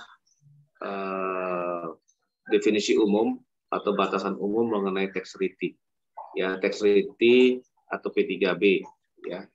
Jadi itu kurang lebih mengenai tax. Dan sekarang kita punya lebih dari 70 tax treaty. Ya, lebih dari 70 tax treaty ya yang berlaku efektif saat ini. Dan ini tujuannya tidak lain adalah pertama untuk mencegah timbulnya pengenaan pajak berganda. Yang kedua, untuk mencegah timbulnya penghindaran dan pengelakan pajak. Ya, nah, ini tentunya. Yang ketiga adalah untuk membangun hubungan ekonomi dua negara menjadi lebih baik lagi. Ya. Dan ini adalah tujuan kita melakukan P3B atau tax treaty dengan negara mitra kita. Terima kasih. Terima kasih, Prof. Untuk pertanyaan selanjutnya itu dari Saudara Agus nih. Saudara Agus itu menanyakan, Prof, apakah untuk kebutuhan barang pokok sudah diatur mengenai PPN-nya atau kena PPN, Prof? Kemudian yang kedua pertanyaannya adalah untuk pelayanan kesehatan apakah juga kena PPN, Prof? Ya, di slide saya itu ada. Ya, di slide saya tadi itu ada ya. Saya mengundang Mas Iping, silakan untuk merespon pertanyaan ini mengenai kebutuhan pokok. Ya, baik. Terima kasih Pak Johnny Tagawa, Pak Profesor dan Pak Agus K. Gitu, terkait dengan kebutuhan pokok dan pelayanan kesehatan pada prinsipnya sama. Tadi sudah disampaikan di slide-nya Prof. John, gitu ya, bahwa kebutuhan pokok dan pelayanan kesehatan ini memang berubah gitu ya, dari dulunya merupakan barang kena pajak dan merupakan barang tidak kena pajak dan jasa tidak kena pajak. Namun sekarang itu menjadi barang kena pajak dan jasa kena pajak. Namun terdapat fasilitas untuk barang kebutuhan pokok. Nanti diberikan fasilitas pembebasan PPN, gitu ya. Sama juga halnya dengan pelayanan kesehatan. Nanti akan diatur kemudian dengan peraturan turunan dari Undang-Undang HPP. Tapi di Undang-Undang HPP sendiri itu dipindahkan dari pasal 4A ke 16B seperti itu. Jadi intinya itu menjadi barang kebutuhan pokok, tapi nanti dibebaskan secara selektif selektif dan terbatas. Seperti itu, Bapak Ibu. Ya, terima kasih. Saya kembalikan ke Bu Nurhayati. Terima kasih Mas Samsul Arifin atas jawabannya. Kemudian ini ada pertanyaan dari Saudari Puji. Apakah makanan dan minuman kan ini tidak kena pajak ya Prof ya, tetapi mengapa di struknya itu masih ada dikenakan penambahan PPN, itu benar nggak Prof? Ya, apakah itu salah gitu Prof? Oke, silakan Mas Samsul Arifin. Baik, Bapak Ibu, sebenarnya kita mungkin sebagian ini ya sudah paham sebenarnya bahwa ada perbedaan antara di Indonesia ini kan ada dua jenis pajak ya, pajak pusat dan pajak daerah gitu ya. Untuk pajak pusat yang dikelola oleh Direktorat Jenderal Pajak itu meliputi PPH, PPN, Bea Materai dan PBB non pedesaan dan perkotaan. Jadi tadi sebenarnya juga ada di slide Prof John gitu ya, bahwa tentang barang kena pajak tadi ya. Jadi intinya bahwa makan dan minuman di restoran itu sebenarnya sudah dikenakan pajak daerah. Jadi itu sebenarnya bukan PPN, tidak ada pajak berganda di situ. Untuk pajak daerah ini tentu nanti akan tunduk pada peraturan daerah seperti itu. Jadi masing-masing daerah nanti bisa berbeda-beda pengaturannya. Pada intinya bahwa makanan dan minuman di restoran itu merupakan pajak daerah, Bapak Ibu ya, bukan PPN. Mungkin karena ini ya dari restorannya kurang paham atau gampang nulisnya gitu, itu sudah beda. Tapi itu bukan PPN ya Bapak Ibu, itu pajak daerah seperti itu. Tapi benar loh Pak Samsul, saya juga makan di restoran, kebenaran restorannya juga yang cukup besar gitu ya, itu tulisnya pajak PPN. Karena 10% loh. Baik, nanti perlu ditertibkan mungkin ya Prof ya, supaya tidak salah paham gitu ya. Oke, baik, terima kasih jawabannya Pak Samsul. Kemudian selanjutnya dari Saudari Mela. Jadi ini mengenai tentang pelaporan PPH Prof. Jika istri sudah punya NPWP, kemudian suami juga sudah punya NPWP, bisa nggak pelaporannya pilih dari salah satu, misalnya dari suami atau dari istri, gitu Prof? Ya, mungkin Mas Iping mau menjawab, silakan Mas Samsul Arifin. Baik, Bapak, mohon dikoreksi nanti kelas selanjutnya. Pada prinsipnya suami istri gitu ya, prinsip hukum di Indonesia merupakan satu kesatuan ekonomi ya Bapak Ibu. Jadi sebenarnya ketika wanita itu sudah menikah cukup pakai NPWP-nya suami, secara prinsip seperti itu. Tapi memang diberikan pilihan ketika istri itu ingin melakukan kewajiban secara terpisah, boleh pakai NPWP sendiri gitu ya. Prinsipnya seperti itu. Sebenarnya secara prinsip cukup pakai NPWP suami.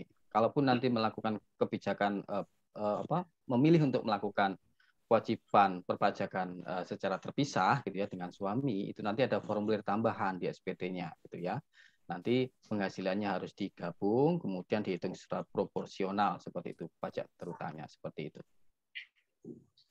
Ya, terima kasih. Tadi sedikit tambahan. Jadi mungkin sebelum mereka menikah, suami dan istri, mereka masing-masing punya NPWP begitu ya. Nah, setelah mereka menikah itu memang diserahkan kepada wajib pajak untuk memilih. Misalnya istrinya bisa saja mengajukan permohonan pencabutan NPWP. Untuk selanjutnya penghasilannya digabung dengan suami. Ya, itu yang pertama. Yang kedua, bisa saja mereka menjalankan kewajiban perpajakan masing-masing karena pertimbangannya adanya pisah harta dan sebagainya. Bagaimana cara menghitungnya tadi seperti yang disampaikan oleh Pak Samsul Arifin. Terima kasih Bu Nurhayati. Bagaimana gini Prof, kalau sebaliknya Prof, suami ikut pelaporannya ke istri, bisa nggak tuh Prof? Ya itu berarti suami makan buta itu ya. Suaminya pengangguran ya. Oh gitu ya, jadi kalau misalnya suami nggak bekerja bisa lapor. Terus bagaimana kalau posisinya suaminya juga bekerja, Prof, tapi ikut istrinya, ini udah kamu aja deh yang lapor, nggak bisa ya, Prof? Yang benar itu suami sebagai kepala keluarga. Ya. Oh, gitu, tapi kecuali Prof. kalau suaminya pengangguran ya, ikut istri boleh. Ya. Oke, baik Prof. Gitu ya, Mbak Saputra. Jadi kalau tadi pertanyaan siapa tuh? Mbak Mela. Jadi kalau gitu nggak bisa ya, Mbak Mela nggak bisa suaminya ikut Mbak Mela nih ngelaporin pendapatan penghasilannya. Kemudian kan suami itu imam. Baik Prof, baik Prof. Oke, pertanyaan selanjutnya ini dari Saudari Sena. Saudari atau saudara nih? Sanksi apa, Prof, jika tidak melaporkan PPS? Ya, tadi sudah dijelaskan ya. Saya minta tolong Gisel. Gisel bisa menjelaskan, Mbak Gisel, biar kedengaran suaranya.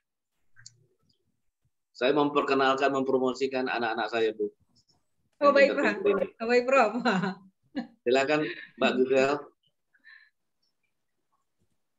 Sanksi apa yang dikenakan terhadap mereka yang tidak ikut program PPS, ungkapan sukarela? Monggo, Mbak Gisel. Iya, baik, terima kasih.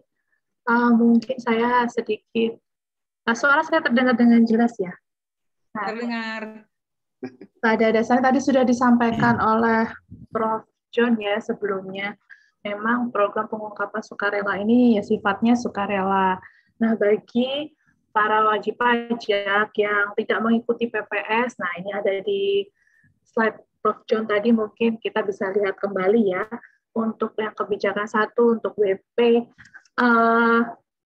peserta TA, yang kemudian ternyata pada saat menyampaikan SPH di program tax amnesty yang lalu, itu ternyata belum melaporkan secara lengkap gitu hartanya, dan kali ini tidak memanfaatkan PPS. Nah, itu nanti akan berlaku ketentuan pasal 18 UU TA, di mana sanksinya itu ada PPh tarif 25% ya, untuk kalau misalkan nanti ditemukan hartanya yang belum dilaporkan itu akhirnya ditemukan, itu berlaku tarif 25% untuk PPh dan 30% untuk OP, 12,5% untuk wajib pajak dengan peredaran bruto tertentu ya, dan ditambah dengan sanksi kenaikan 200%. Itu kalau misalkan WP peserta TA ada yang belum melaporkan hartanya secara lengkap pada saat mengikuti TA dan saat ini tidak mengikuti PPS. Kemudian untuk kebijakan 2 ini, kalau misalkan WP ternyata punya harta yang diperoleh pada kurun waktu 2016 sampai 2020 belum dilaporkan seluruhnya gitu ya pada SPT PPh tahun pajak 2020 dan terus kemudian tidak mengikuti PPS kebijakan 2, itu akan dikenakan PPh progresif ya, tarifnya ada 5%, 15%, 25%, dan 30% ditambah dengan sanksi bunga per bulan sebesar bunga acuan plus uplift 15%. Seperti itu. Jadi yang bertanya siapa ya? Kira-kira seperti itu ya penjelasannya untuk sanksinya. Baik, ya, terima kasih. Ini tadi yang bertanya Saudara Sena. Prof, nih ada yang mau bertanya live nih, Prof. Boleh, boleh. Mas Josmar, Bang Josmar, silakan. Mana Bang Josmar? Yes, Bu Nurrawati. Ya, oke, silakan Bang. Halo, Prof. Terima kasih atas pemaparannya, cukup bermanfaat ya. Prof, ini saya mau, tadi sih udah sempat saya juga di kolom chat ya, cuma Bu Regar tadi menyarankan untuk bertanya langsung. Ini Prof terkait dengan tarif PPN yang akan berlaku efektif di bulan April besok, yaitu 11% ya Prof. Nah, bagaimana perlakuannya untuk kontrak-kontrak proyek yang sudah disepakati di awal sebelum peraturan ini dimulai? Halo? Ya, silakan. Katakan seperti ini, saya kebetulan bekerja di perusahaan konstruksi ya, Prof. Jadi kontrak-kontrak proyek itu ada yang multi years gitu kan. Nah, di kontrak itu udah terstate harga di luar PPN 10% misalnya. Ada yang tercantum dengan nominal di luar 10% dan ada juga yang tercantum tidak tercantum nominal PP-nya 10%. Nah, kita tahu sendiri kan Prof, untuk penagihan-penagihan itu proyek itu kan berdasarkan termin. Nah, bagaimana untuk penagihan proyek katakan nanti yang kita tagihkan di bulan April lah. Termin progres itu akan kita tagihkan di bulan April atau Mei, tapi kontraknya masih kontrak lama. Nah, itu satu, Prof. Kedua, dengan kenaikan tarif PPN 11%, ya, yang kita tahu sendiri sih sebenarnya mungkin untuk negara sih akan bertambah ya, Prof, 1% misalnya. Nah, untuk badan usaha atau mungkin kita wajib pajak, kita tahu sendiri PPN itu kan berarti kan yang nanggung itu sebenarnya end user, ya.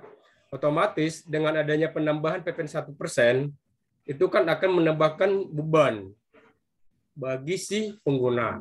Nah, yang mana akan menaikkan juga katakan gini, dengan 10% harus tambahkan lagi berarti kan akan nambah biayanya.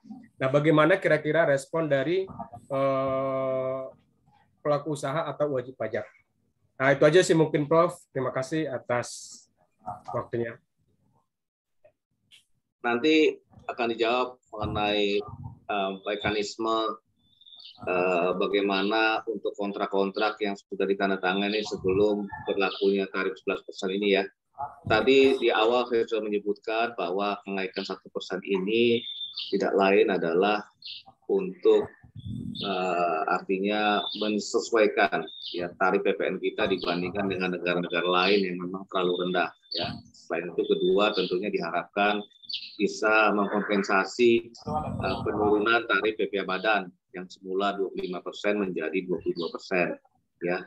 Dan yang ketiga tentunya untuk menambah penerimaan negara dari sektor perpajakan ya. Nah, untuk mengenai kita tahu bahwa PPN ini memang dibebankan kepada konsumen akhir pada akhirnya ya. Jadi kenaikan tarif ini memang akan dirasakan oleh konsumen akhir.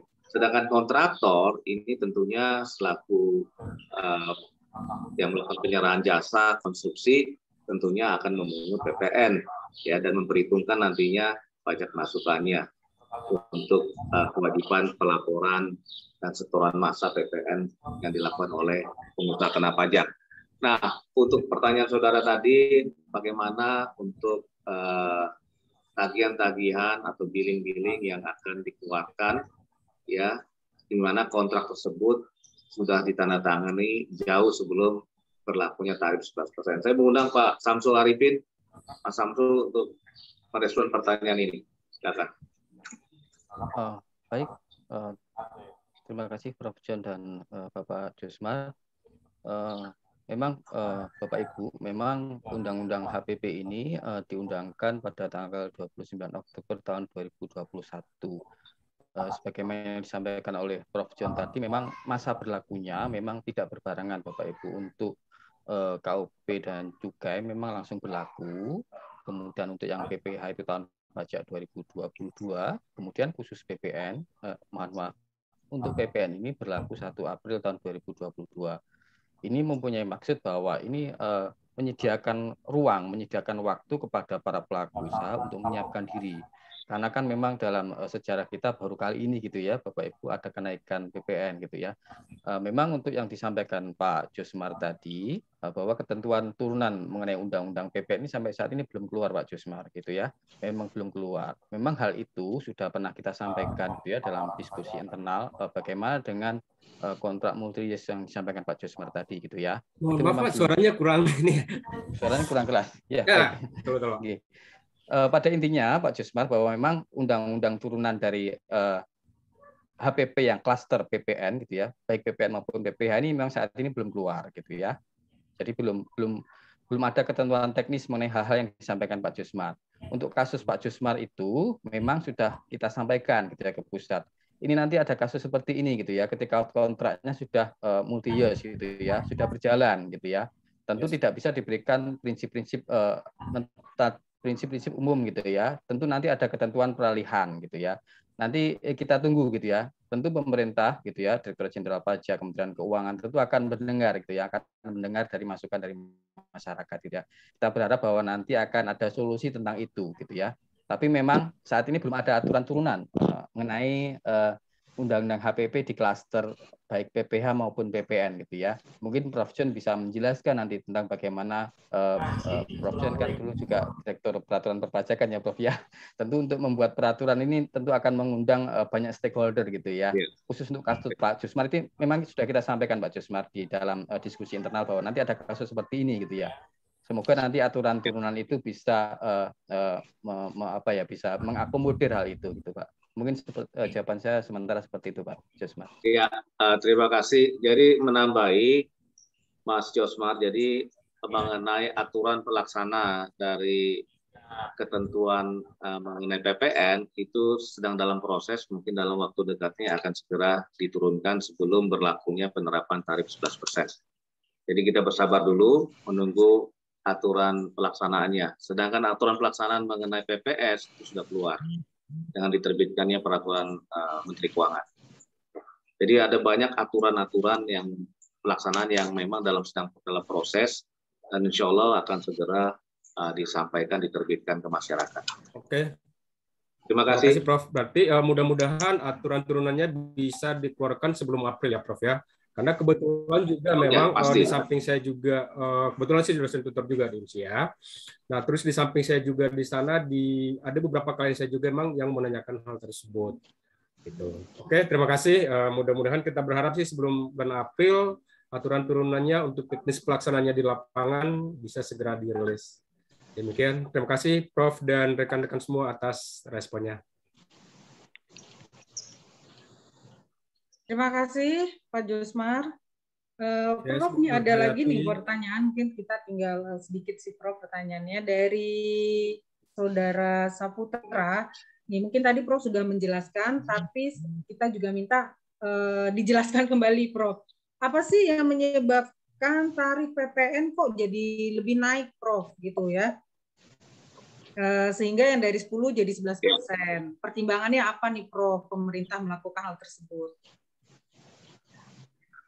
Ya, ini pertanyaan yang bagus sekali ya. Pertama, tentunya, ya kalau kita melihat pokok-pokok perubahan di pajak pertambahan nilai, kita nggak bisa hanya melihat piecemeal, hanya tarifnya naik, ya dan sebagainya. Tapi yang perlu kita pahami adalah kenapa ada perubahan di PPN kita ini selain tarif dan juga mengenai objek pajak, bukan objek pajak dan fasilitas yang semakin dibatasi, semakin terseleksi dan pemberian fasilitas lebih kepada tepat sasaran dan seterusnya.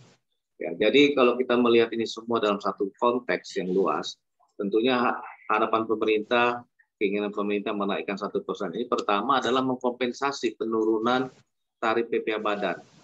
PPh badan kan sudah turun dari 25% menjadi 22%. Nah ini diharapkan wajib pajak memiliki daya beli yang besar untuk mengkonsumsi, ya sehingga itu ya. Yang kedua tentunya tarif PPN kita ini masih rendah dibandingkan dengan negara-negara lain yang ada di dunia. Ya tadi saya berikan contoh misalnya di Eropa, di negara-negara BRICS ya dan juga negara-negara OECD itu tarifnya tinggi-tinggi sekali ya. Demikian juga dengan negara di sekitar kita misalnya Filipina dan sebagainya. Jadi kenaikan 1% itu sebenarnya tidaklah terlalu tinggi dibandingkan dengan kita bandingkan dengan negara-negara yang saya sebutkan di atas sebelumnya. Ya, itu. Jadi itu yang kedua harapan kita ya. Dan yang ketiga tentunya kita tahu bahwa pemerintah ini lagi sedang berusaha keras ya bersama-sama dengan kita semua untuk memulihkan ekonomi nasional. Dan kita tahu dampak yang sangat luar biasa akibat COVID-19 ini, ya pertumbuhan ekonomi dunia di tahun 2020 maupun Indonesia mengalami kontraksi, ya bahkan kita minus 2,7, ya. Nah, pemerintah mengeluarkan kebijakan stimulus ekonomi yang memerlukan dana yang besar, ya, yang kita kenal dengan program pemulihan ekonomi nasional. Ya, selain mengatasi COVID-19 juga mengakselerasi pemulihan ekonomi nasional. Nah, ini dilaksanakan dan membutuhkan anggaran yang besar untuk mensukseskan program tersebut. Dan kita rasakan ya dampaknya sangat luar biasa. Di tahun 2021 sudah menunjukkan tanda-tanda pemulihan ekonomi dengan adanya pertumbuhan ekonomi secara agregat di tahun 2021 sekitar 3,69% ya secara agregat ya. Nah, ini adalah satu signal bahwa program pemulihan ekonomi kita ini memberikan kontribusi yang sangat-sangat luar biasa terhadap proses penyelesaian pemulihan ekonomi. Ya. Dan tahun ini pun kita terus melanjutkannya. Dan ini memerlukan dana yang besar. Nah, tentunya ini dihimpun dari kita semua melalui pembayaran pajak, terutama pajak konsumsi. Ya. Jadi kenaikan 1% ini juga diharapkan memberikan tambahan penerimaan negara ya untuk membiayai kegiatan-kegiatan di APBN yang sudah terencana dengan baik. Jadi kurang lebih demikian, Ibu Nur Hayati, latar belakang kenapa kita perlu menaikkan 1%. Dan bahkan dalam undang-undang ini, pemerintah juga diberikan keleluasan untuk menaikkan menjadi 12%, ya, selambat-lambatnya 1 Januari tahun 2025. Ya, jadi kita bisa, jadi tahun 2025 kita masih bisa menaikkan lagi menjadi 12%. Ya. Jadi inilah latar belakang ya kenapa kita perlu menyesuaikan ya tarif PPN menjadi 11% ya di April 2022 ini. Terima kasih Bu Nuryati. Baik, Prof. Terima kasih Prof. Ini rugi jalannya ya. Sebelum menutup nih Prof, ada satu lagi pertanyaan dari Saudara Ayu. Jadi dia menuliskan alamat kantornya salah Prof. Jadi hanya misalnya di NPWP ya Prof, di Jalan Mangga Besar Raya, Batu Strip Ki. Sementara di faktur pajaknya hanya menulis Jalan Mangga Besar Raya nomor 2 Ki tanpa strip. Apakah itu bermasalah Prof? Salah penulisan kan simple ya. Tapi apakah itu mempunyai efek kalau penulisannya berbeda antara NPWP dan di faktur pajak? Tolong Mas Samsul Arifin bisa direspon pertanyaannya. Ya, baik Bapak Ibu. Faktur sekarang kan sudah pakai ini ya, elektronik ya Bapak Ibu ya, e-faktur gitu ya. Jadi saya kira secara prinsip ketika dia secara sistem masuk dari penjual ke pembeli gitu, saya kira tidak masalah. Tapi kalau Bapak Ibu seperti itu kan saya kira cukup ini ya, perubahan data aja ya di situ ya. Misalkan di master file-nya salah gitu, nanti Bapak Ibu bisa melakukan perubahan data gitu ya di kantor pelayanan pajak. Sekarang pun perubahan data itu sudah bisa dilakukan melalui kering pajak. Jadi cukup telepon ke 1.500.200 nanti bisa Bapak Ibu untuk lakukan perubahan data di situ. Beberapa perubahan data bisa dilakukan di situ. Saya kira seperti itu. Sekarang sudah e-faktur ya Bapak Ibu, sudah terkonek antara penjual dan pembeli faktur sekarang. Bukan yang seperti dulu manual seperti itu ya. Saya kira seperti itu. Baik, terima kasih Mas Samsul. Mbak Ayu, jadi bisa diperbaiki di sistemnya, gitu ya. Jadi alamat yang salah disesuaikan dengan NPWP. Demikian di penghujung acara kita, teman-teman mahasiswa. Kesimpulan yang bisa diambil dengan adanya undang-undang harmonisasi pajak ini adalah memiliki rasa keadilan bagi masyarakat Indonesia. Jadi diharapkan dengan adanya rasa keadilan ini, pajak itu dapat dirasakan manfaatnya oleh rakyat Indonesia itu sendiri. Begitu ya, Prof? Jadi intinya dari rakyat untuk rakyat gitu ya, Prof? Ya Bu Nur Hayati. Ya. Terima kasih banyak atas pemaparan materi yang sangat luar biasa, Prof. John, kemudian beserta tim, Pak Samsul Arifin, kemudian Pak Muiz, dan Ibu Gisel. Ini merupakan langkah awal yang baik bagi kami. Semoga kita bisa melakukan hal di kemudian hari lagi seperti ini ya, Prof. Saya sangat berharap nih, Prof. Baik, Bu Nur Hayati.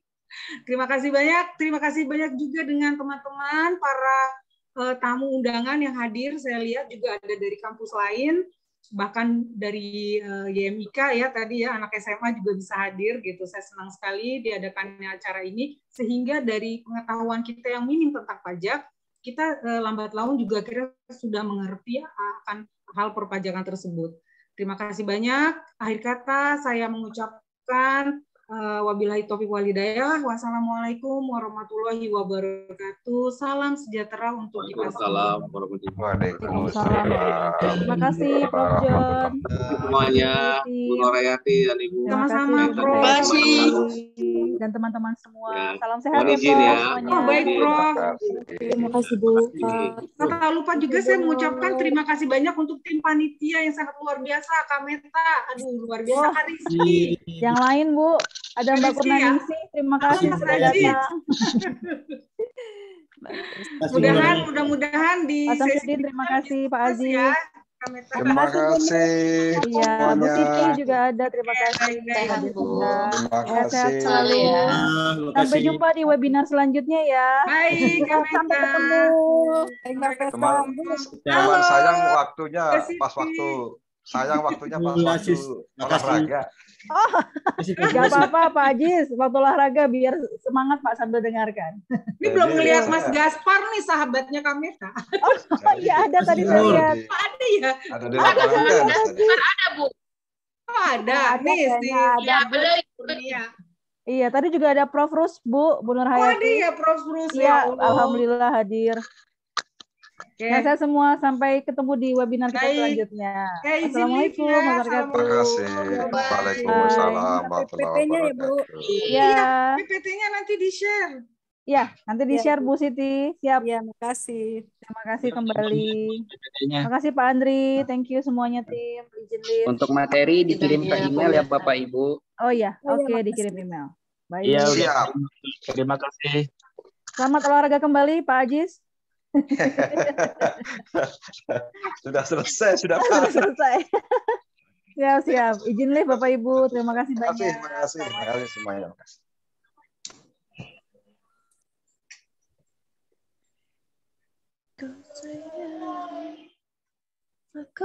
Ini kita live sendiri-sendiri atau?